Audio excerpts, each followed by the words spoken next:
Sir नमस्कार. नमस्कार sir, काही काळा अगोदरच लोकसभेची निवडणूक झालेली आहे. यवतमाळ जिल्ह्यातील लोकसभा निवडणूक ही खूपच जास्त अशी रंगीत अशी झाली होती. त्यात महाविकास आघाडीकडून संजय देशमुख साहेब जे आहे ते विनिमुख ठरले. काय सांगणार, कशा प्रकारचं चित्र होतं? तर आपला प्रश्न अतिशय रास्त आहे. यवतमाळ जिल्ह्यातील खासदारकीची निवडणूक ही अतिशय चुरशीची झाली.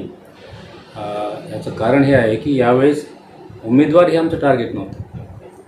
जनतेच्याही समोर कोण उमेदवार हा विषय नव्हता. पण 1942मध्ये ज्यावेळेस चलेजावची चळवळ झाली, भारतीय लोकशाहीतला सर्वसामान्य माणूस जो असंतुष्ट झाला होता, दडपशाही, गुलामगिरी, त्याच्या वाट्याला येणारं दळभद्रीजीनं किंवा हुकुमशाही, त्यावेळेस संपूर्ण सर्वसामान्य माणूस हा पेटला होता.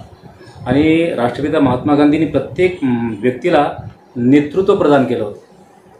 त्याच प्रकारे त्याच्यानंतर अत्यंत स्पॉन्टिनियसली, उत्स्फूर्तपणे माझा सर्वसामान्य कार्यकर्ता, सर्वसामान्य महिला मतदार या सगळ्यांनी ठरवलं होतं की कोण्याही हालतीत आम्हाला बदल पाहिजे. कारण सर्वसामान्य माणसाची अपेक्षा ही असते की मला सुखात समाधानाने जगता आलं पाहिजे. राष्ट्रसंत तुकडोजी महाराज म्हणतात की तन मन धन से सदा सुखी हो, भारत देश हमारा. या देशातल्या कुठल्याही माणसाचं छोटंसं स्वप्न असं आहे की my dream is to live in prosperous India, my dream is to live in secure India, my dream is to live in safe India, my dream is to live in happy India. हे सर्वसामान्य माणसाचे सुखदुःखाचे जे प्रश्न आहे ना, या प्रश्नांकडे प्रचलित सरकारचं 100% दुर्लक्ष झालं होतं. दुर्लक्ष झालं नव्हतं, जाणीवपूर्वक त्याच्याकडे दुर्लक्ष केलं होतं. आणि म्हणून प्रचंड महागाई वाढली. 25,000 तरुणांनी नोकऱ्या मिळत नाही म्हणून आत्महत्या केल्या होत्या. माझ्या देशाचा GDP कमी झाला. माझ्या देशातला हा सर्वसामान्य जगाचा पोशिंदा जो शेतकरी आहे तो 24 तास मेहनत करतो. ज्याच्यावर अख्खं जग अवलंबून आहे तो मात्र अख्ख्या जगातल्या सगळ्या घटकांवर अवलंबून आहे. इतकी प्रचंड मोठी पराधीनता शेतकऱ्यांच्या वाट्याला असताना शेतकऱ्यांची किमान मागणी ही होती की आम्हाला उपकार नको, आम्हाला MSPच्या दराने, तेही कायद्याने MSP लागू केली पाहिजे, की ज्याला आपण मिनिमम सपोर्ट प्राईस जी आहे ना ही आम्ही वाढवून द्यायची ही त्याची अपेक्षा नाही आहे. पण कायद्याने आम्ही कटिबद्ध असलं पाहिजे की जेव्हा केव्हा मार्केटचे दर वाढतील तेव्हा त्याप्रमाणे त्याला दर वाढले पाहिजे. कारण त्याला घ्यावं लागणाऱ्या वस्तू प्रचंड महाग आहे.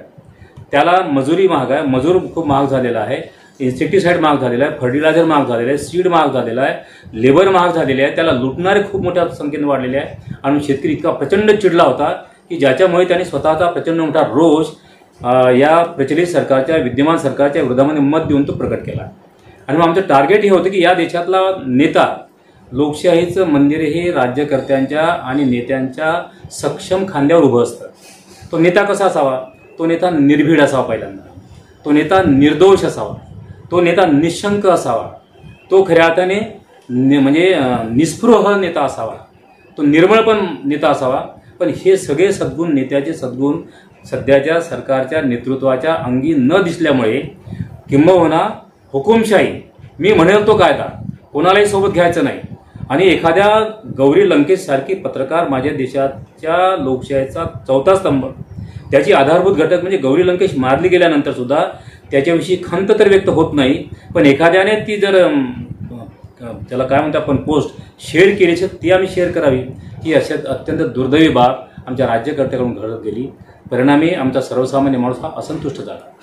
महागाई इतकी खतरनाक आहे की मी कधी कधी विचार करतो की 80-90 हजार रुपये मला पेन्शन मिळते, तरी मी पेट्रोल आणि डिझेल पंपावर माझी गाडी नेताना मला संकोच वाटतो, भीती वाटते. त्याच वेळेस मी हा विचार करतो की 200 रुपये कमावणारी किंवा 300 रुपये, 350 रुपये कमावणारा माझा मजूर माणूस, मुलगा जर शाळेत जात असेल किंवा बिमार पडला असेल, ॲक्सिडेंट झाला असेल, तो करत काय असेल? आणि मग सर्वसामान्य माणसाच्या वाट्या आलेलं liberty of thought, faith, belief and worship हे सर्व प्रकारचं सुंदर असं स्वातंत्र्य जे आम्हाला प्रदान केलं गेलं आहे भारतीय लोकशाहीने, ते जर कोणी हिरावून घेत असेल तर त्याच्या विरोधामध्ये मात्र सगळी माणसं एक समयावच्छेदे करून चिडल्याशिवाय राहणार नाही. माझे पत्रकार नाराज होते, माझी ब्युरोक्रेसी नाराज होती, माझा शेतकरी नाराज होता, माझा मजूर वर्ग नाराज होता आणि युवक तर प्रचंड चिडून होते.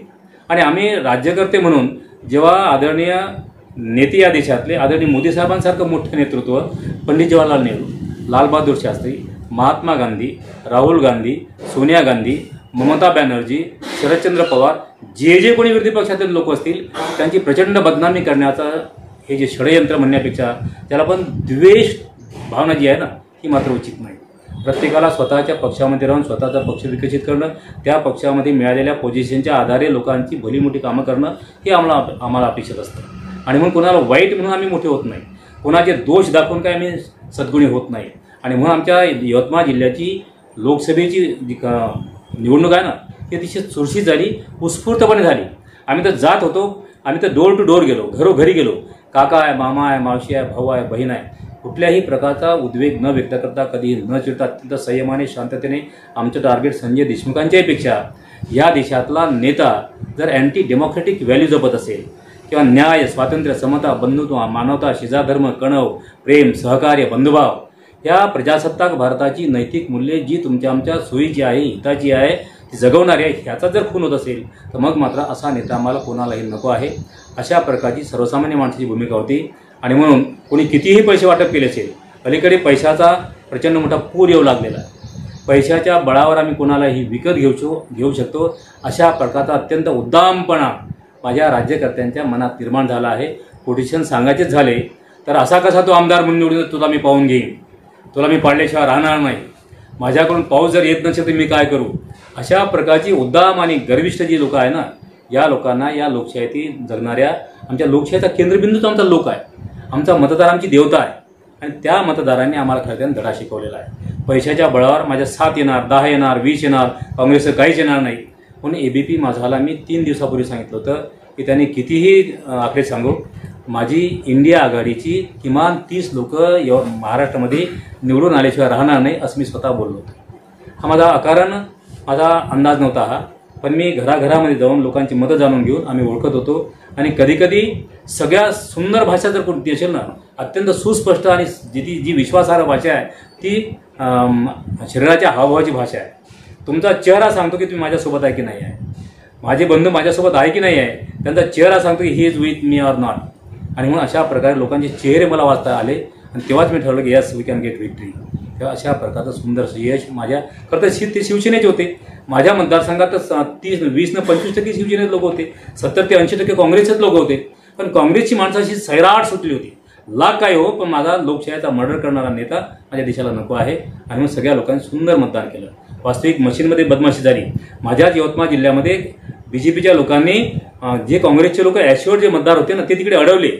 त्यांच्या पॅरल यंत्रणा उभी केली, छान रजिस्टर तयार केलं आणि त्या लोकांना 500 रुपये देत जायचे, हाताला शाई लावत जायची, आता तुम्ही तिकडे जायची गरज नाही, तुम्हाला घरबसल्या मतदान करता येईल. अशा प्रकारे 43 मतं घेणारी माणसं इथे पकडल्या गेली. पण ब्युरोक्रेसीने काय केलं नाही. आम्ही कलेक्टर आणि SP सगळ्यांना सांगण्याचे प्रयत्न केले, परंतु या दडपशाहीच्या धोरणामुळे, वरच्या दबावाच्या तंत्रामुळे त्यांच्यावर कुठली कारवाई झाली नाही. साधा NC मॅटर म्हणून त्यांच्यावर गुन्हा दाखल झाला.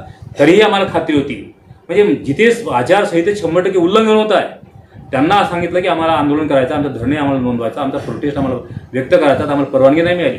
तर म्हणे आचारसंहिता आहे. ज्या आचारसंहितेची ज्याने म्हणजे खऱ्या त्याने छेडणूकच केलेली आहे त्याला मात्र काही करत नाही.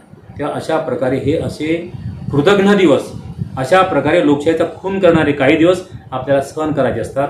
कारण बदल हा काळाच्या ओघामध्ये तो येत असतो. बदल होत नसेल तर थोडीशी वाट पाहिजे असते. बदल होत नसेल तर आपल्या जाणीवपूर्वक प्रयत्न करायचे असतात. बदल होतच नसेल तर असा एक दिवस सगळ्याच लोकांना छळ सहन करावा लागल्यामुळे असं एक सामूहिक मन तयार होतं की जे सगळं मत एखाद्या व्यक्तीच्या विरोधात गेल्याशिवाय राहत नाही.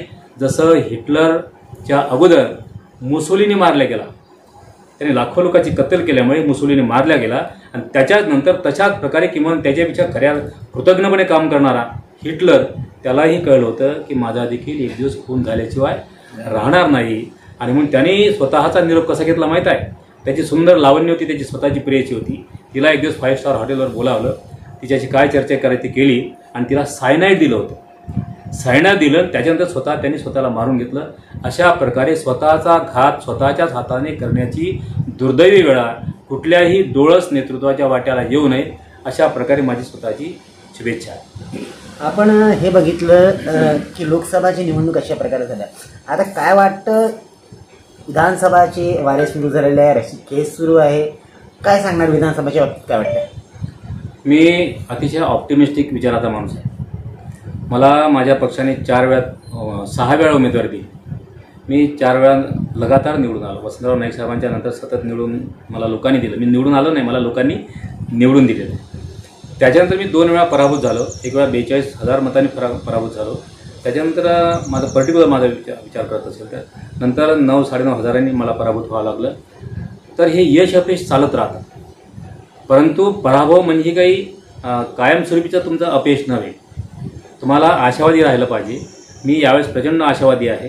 किंवा माझ्याच यशाच्या संदर्भात नव्हे तर माझी जनता ही ती मनोनिग्रही भूमिका घेऊन आहे. यावेळेस लाख काही झालं तरी चालेल, परंतु पैशाच्या बळावर लोकांना विकत घेणं, तोडफोड करणं, काका पुतण्यांच्यामध्ये झगडे वाढवणं, ज्या माणसाने स्वतःच्या पक्षाची प्राणप्रतिष्ठा करावी त्या बाळासाहेब ठाकरेंचा पक्ष तोडताड करून मात्र आपण जुळवाजुळव करणं, हे काही काळ चालू शकतं, थोडा वेळ चालू शकतं. असं एक सुंदर कोटेशन आहे की काही काळ आपण सर्वांना मूर्ख बनवू शकतो, सर्व काळ काहींना मूर्ख बनवू शकतो, पण सर्व काळ सर्वांना मूर्ख बनवता येत नाही. पदं मिळतात आणि म्हणून हे कोणामुळे बनले आहे? खरं तर या देशातला मूळ पक्ष जो आहे ना, हा लोकशाही विचार जगणारा हा भारतीय राष्ट्रीय काँग्रेस पक्ष आहे. आज 100-150 वर्ष झाल्याच्या नंतरसुद्धा त्या विचारसरणीने माणसाच्या रोमारोमामध्ये, रंध्रामध्ये आणि अंतःकरणामध्ये घर केलेलं आहे. कारण आणि म्हणून बाबासाहेबांनी जवळजवळ जगातल्या 60 देशांच्या घटनांचा सूक्ष्म अभ्यास करून सर्वोत्कृष्ट लोकशाहीची ही परिभाषा निर्माण केलेली आहे, ज्याला अनेक लोक सुपर प्रोज पोएम म्हणतात. उत्कृष्ट असे गद्यकाव्य आहे.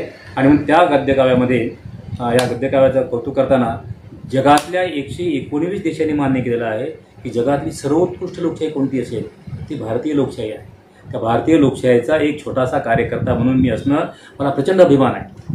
मी इतका आनंदी आहे की एका सकारात्मक विचारसरणीच्या सोबत मी आहे, याचा त्या विचारसरणी मी पाईक आहे, त्याचा मला प्रचंड आनंद आहे. आणि म्हणून खात्री आहे मला की महाराष्ट्रामध्ये यावेळेस 100% विधानसभेत महाविकास आघाडीचे लोक प्रचंड मताने निवडून आल्याशिवाय राहणार नाही. आमच्याकडे गोरगरीब लोक आहे, पैसा असेल नसेल, पण हे सुद्धा लोकांनी ठरवलेलं आहे. लाख काय झालं तरी चालेल, कारण हा महाराष्ट्र आहे. त्याच्यात ज्ञानदेव आहे, नामदेव आहे, तुकाराम आहे, गोराकुमार आहे, बंकामार आहे, सावतामाळी आहे, कर्मेमेळा आहे, चोखामेळा आहे, निपट निरंजन आहे, गाडगे महाराज आहे, तुकडोजी महाराज, तसंच डॉक्टर बाबासाहेब आंबेडकर आहे, विरा शिंदे आहे, राजर्षी छत्रपती शाहू महाराजांचा हा दिवस आहे. आणि म्हणून या महाराष्ट्रामध्ये 26 जूनला शाळा सुरू करावी असा माझा स्वतःचा अट्टास याच्यासाठी होता की 4 दिवस स्वच्छता करण्यामध्ये, झाडझूड करण्यामध्ये निघून जातील आणि ॲक्च्युअली 1 तारखेला शाळा सुरू होईल. आणि म्हणून आज राजर्षी छत्रपती शाहू महाराजांच्या विचारांचा वसंतपूरचे फलित आहे. शाहू महाराज काय म्हणायचे की if the lower classes are not given preferential treatment they will not rise in the scale of life. ते उपेक्षित, दुर्लक्षित, नागवलेले, फसवलेले, रिजेक्टेड, ओमिटेड, निग्लेक्टेड, गावाच्या बाहेरची ही जी मंडळी आहे ना, ही या भारतातले महत्त्वाचे नागरिक आहे. तर त्यांच्याही वाट्याला माणुसकीचे आणि माणसासारखं जगण्याचे सन्मानाचे दिवस त्यांच्या वाट्याला आले पाहिजे. आणि म्हणून त्या काळामध्ये एक राजर्षी छत्रपती शाहू महाराजांसारखा विषय जो प्रचंड मोठा राजा, त्यांनी गरिबांचं काय घेणं देणं होतं, परंतु सर्वसामान्य माणसांच्या विषयीची कणव त्यांच्या मनात होती. आणि म्हणून 50% आरक्षणाचं तत्व हे त्यांनी तिथे लागू केलं होतं. त्याचा परिणाम म्हणून, त्याची फलश्रुती म्हणून, त्याचा आउटपुट म्हणून वसंतपूरके एक आदिवासी माणूस या राज्याचा शिक्षण मंत्री होऊ शकला, या राज्याचा डायरेक्ट कॅबिनेट मिनिस्टर होऊ शकला, या राज्याचा डेप्टी स्पीकर होऊ शकला आणि सर्वसामान्य लोकांची भावना आम्हाला समजून घेत आहे. आणि म्हणून मला खात्री आहे, आपण जो प्रश्न विचारला ना, यावेळेस महाराष्ट्रामध्ये 100% महाविकास आघाडीचं सरकार आल्याशिवाय राहणार नाही. त्याचं कारण हे आहे की 17-18 पक्ष आहे ना, म्हणजे जो या राज्यात देशातला माणूस लोकनिर्वाचित माणूस आहे, तो मुख्यमंत्री आहे, त्या मुख्यमंत्रीसुद्धा आपल्या विरोधात उभा राहून निवडू नये म्हणून त्याला तुम्ही तुरुंगात टाकता, केजरीवालला तुरुंगात टाकता तुम्ही. एक आमचा हेमंत सोरेन, एक आदिवासी मुख्यमंत्री निवडून आलेल्या माणसाला जीवघेणा छळ करता तुम्ही. त्याचा छळ व्यक्तिगत छळ आहे तो, पण त्याच्यामुळे त्यांचा तो पराभव नाही, तो लोकशाहीचा पराभव आहे. लोकशाहीचा पराभव करणाऱ्या माणसांना निश्चित ही सर्वसामान्य माणसं लोकशाहीच्या विरोधात असणाऱ्या लोकांना निश्चित जमिनीत धडकल्याशिवाय राहणार नाही, अशा प्रकारचा विश्वास आहे. आपण आतापर्यंत केलेले जेवढे पण कार्य आहे जनतेसाठी ते अतुल्य आहे. पण आता परिवर्तनच्या या वेळेच्या काळामध्ये जे जनता आहे ते आस लावून आपल्याकडे बघत आहे. येणाऱ्या विधानसभा निवडणुकीच्या वेळेला ते आपल्याकडे आशेच्या नजरेनं बघत आहे. काय सांगाल दादा? बरोबर आहे. माझ्याविषयी लोकांना आशावादी असणं हे माझ्यासाठी आशेची पावती आहे, ही माझ्या आयुष्याची अचिव्हमेंट आहे. आणि नेता म्हणजे तरी कोण, जो त्या समोरच्या म्हणजे लोकांची भावना काय, लोकांची समस्या काय, लोकांच्या अडचणी काय हे जाणून घेऊन त्याची समस्या सोडवण्यासाठी पुढाकार घेणं म्हणजे नेतृत्व आहे. नेते अनेक प्रकारचे आहेत. काही तुमचे काही दैवी नेतृत्व आहे की जे मोहम्मद पैगंबर आहे, तथा भगवान गौतम बुद्ध, हे दैवी नेतृत्व आहे. त्याच्यानंतर काही प्रशासकीय नेतृत्व असतात, जसं लखीना पॅटर्न नावाचा आला होता आहे की नाही. असे काही प्रशासकीय अधिकारी की जे स्वतः छानपैकी इमेज निर्माण करून जातात. तो नंतर मग काही असे काही नेते आहे की जे सत्तानिष्ठ नेते आहे. सत्तेशिवाय जगतच नाही. पण ह्या सगळ्या लोकांना जो नेता पाहिजे ना, तो लोकमान्य, लोकोत्तर, लोकनेता पाहिजे असतो. लोकभावना, लोकांची समस्या, लोकांचं दुखणं, लोकांची पीडा, शेतकऱ्यांच्या समस्या ह्या जाणून घेऊन जो वागत असतो तो नेता लोकांना हवा असतो. मी त्यातला आहे असं मला वाटत नाही. पण माझ्या महत्त्वाच्या ज्या समस्या लोकांच्या, माझ्या टॉप प्रायोरिटीवर कोणी असेल तो आहे शेतकरी आहे. त्याच्यानंतर या देशातला सर्वसामान्य नागरिक स्वतःच्या आईवडिलांच्या कुशीतून जेव्हा पोरगा जन्माला येतो तेव्हा त्याला क्वालिटी एज्युकेशन मिळालं पाहिजे. कारण education is the only answer to the question of poverty. Education is the only the best weapon which can be use to change the whole world. आणि म्हणून एवढंच महात्मा गांधी काय म्हणायचे, the true education draws out what is the best in the student. Swami Vivekananda काय म्हणायचे, it is man making, character forming, nation building education that we want. अशा प्रकारे माणूस घडवण्याची सुंदरशी संस्कार प्रक्रिया म्हणजे लोकशाही म्हणजे शिक्षण आहे. या शिक्षणाच्या संदर्भात माझा आग्रही भूमिका माझी असते. आणि त्याच्यानंतर शिक्षणानंतर मी ज्या घटकाला देवता म्हणतो ती आहे सिंचन. इरिगेशनशिवाय माझा देश हा समृद्ध होऊ शकत नाही. आणि म्हणून आदरणीय मोदी साहेबांनी राम मंदिर बांधलं, आम्हाला बिलकुल वाईट वाटलं नाही. कारण राम केव्हा जन्माला आला, काय आला, आपण त्याचा विषय बाजूला ठेवू. पण ते एक महाकाव्य आहे, दॅट इज एपिक.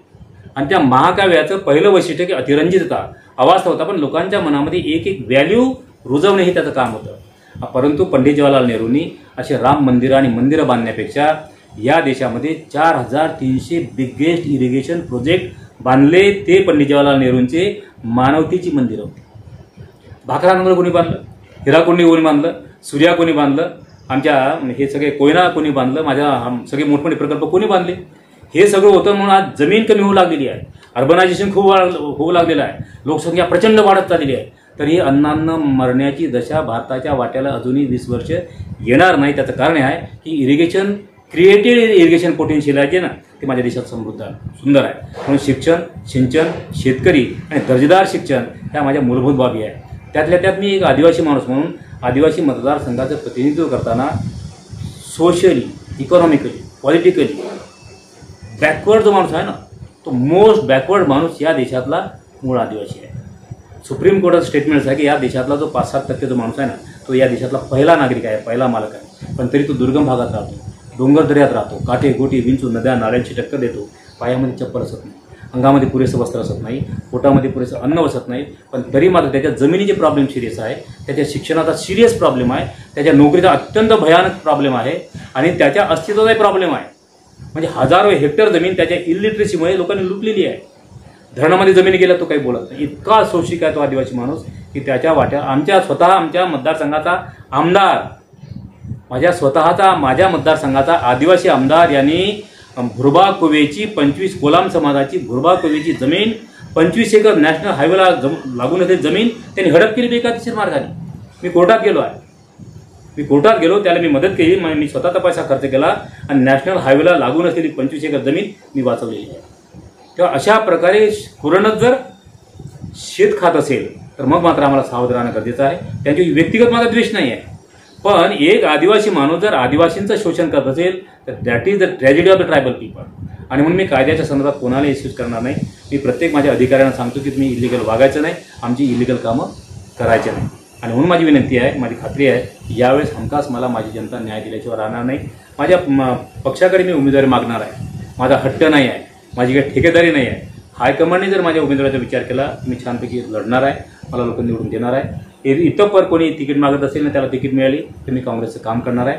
कारण मला पक्षाची बेईमानी करायची नाही, मी पक्षाचा कार्यकर्ता आहे. म्हणून निष्ठेलाही कधी नासवी तो मोह, कालियाचे डोह रस्तो रस्ती.